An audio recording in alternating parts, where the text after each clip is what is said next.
Dobar dan, poštovani gledatelji, dobrodošli na Uredsku olimpijadu. Prva disciplina skok u vis.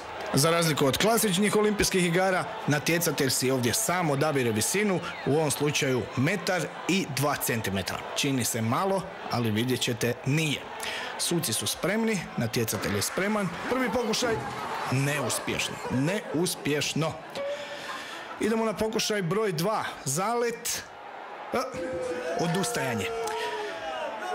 Pokušaj broj 3, zagrijavanje ala Blanka Vlašić, publika je luda. Kreće predstavnik Tadžikistana i uspješan preskok. Svaka čast, poznati ples ala Blanka Vlašić. I za kraj vidjet ćemo još usporenu snimku letećeg Tadžikistanca.